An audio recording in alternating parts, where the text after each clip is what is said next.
My name is Abishua. I am one of the chief priests in Jerusalem. We have charge over all the functions of the temple. It is our sacred office to offer sacrifices in the temple for the glory of God and the redemption of his people. It is the highest office in the land, and, with the scribes, we are the most powerful religious leaders in Israel. Our authority is unquestioned. Everyone knows our lineage. From the time of Aaron, we have been God's chosen vessels, his official ministers. So it has always been, so it shall always be. We view any circumstance which might upset this order with profound concern. The recent case of the troublemaker from Galilee illustrates my point. You understand, his teachings have disturbed the people, and have even called our temple practices into question. A dangerous extremist. He has challenged an authority and practice that transcends our time, one established and approved by long-standing tradition. Certainly, we have encountered similar challenges before, those who would destroy, cloaking themselves in the disguise of reform. But none as dangerous as this Jesus of Nazareth. His followers and sympathizers have numbered in the thousands. Some even dare to claim that he may be the long-awaited Messiah. But surely, if that were so, we in the priesthood should have been among the first to acclaim and honor him. No, I'm afraid the people are too easily deluded.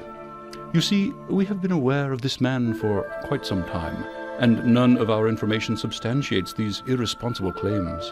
We first took notice of him in connection with the affairs of John the Baptist, so-called.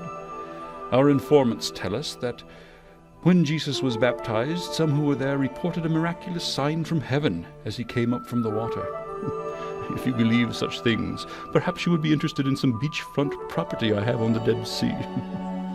But rumors spread quickly and are believed too easily among the common folk, and small crowds became larger. He became decidedly dangerous. You may have heard, for example, that he healed a man with a withered hand on the Sabbath, a clear violation of the observance. But when his error was called to his attention, he actually claimed to be Lord of the Sabbath. And when he came to Jerusalem, he made a terrible scene right in the temple. He drove out those who changed the money and overturned their tables. You must excuse me. I do not like to raise my voice, but some things cannot be tolerated. The temple and its precincts are our responsibility, and to attempt reform without going through the proper authority is nothing short of criminal.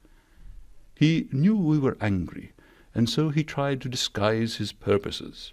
He stayed away from Jerusalem and taught the country people, using parables to hide his malice. We attempted on several occasions to discredit him before the people he misled. We have considered a long series of plans to remove him. Our opportunity presented itself at the time just before Passover, when one of his followers came to us and offered to betray him.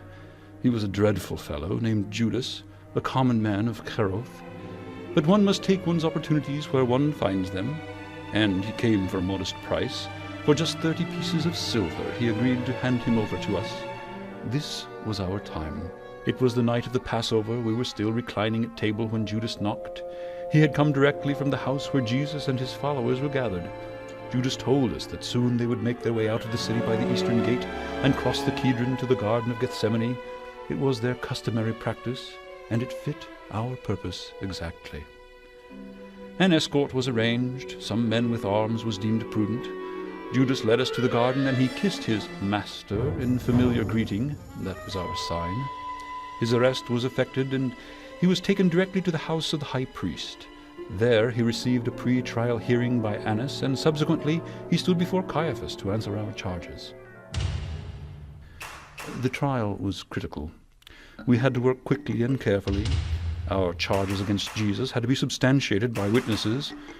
Regrettably, we were forced to pay certain witnesses for their testimony.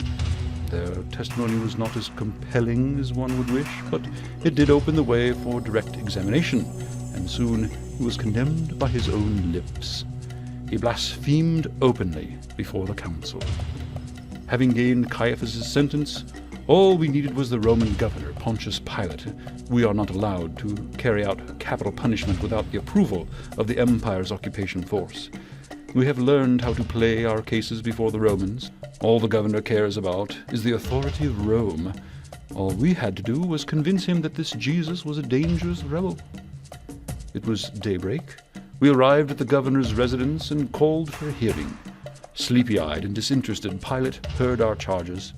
We suffered some anxious moments as Pilate played the stupid Roman, adopting the position that Jesus had done nothing wrong. Clearly this would not do. We were so close to the final solution. We had paid a disciple to betray him. We had paid witnesses for their testimony. We could not be stopped just one step short of the goal. As Pilate interviewed the Nazarene, we worked our way through the crowd, arranging for a convincing solidarity. So when Pilate stood him before us, the crowd answered with one voice, "Ours, crucify him." The chant surged through the crowd like the undulations of an angry serpent. The governor took our message. Jesus must die. Pilate was in no mood for a fight. He released Jesus to the crowd, and he was taken out of the city to the place of the skull and crucified as a common criminal. Our work was finished. Pilate made one final gesture, a sign placed above the head of Jesus as he hung on the cross. The words were written in Aramaic, Latin, and Greek for all the world to read. "Jesus of Nazareth, King of the Jews." We objected. Don't write King of the Jews. Write instead that he said, "I am King of the Jews." But Pilate refused. Stubborn Roman fool. Small matter. Jesus died on the cross. Terrible in a way, of course, without question. But we look at it as a great triumph. The threat to God's appointed priesthood had failed. Our place and office had been secured. The priesthood continues to offer sacrifice for the glory of God and the redemption of his people. So it shall ever be.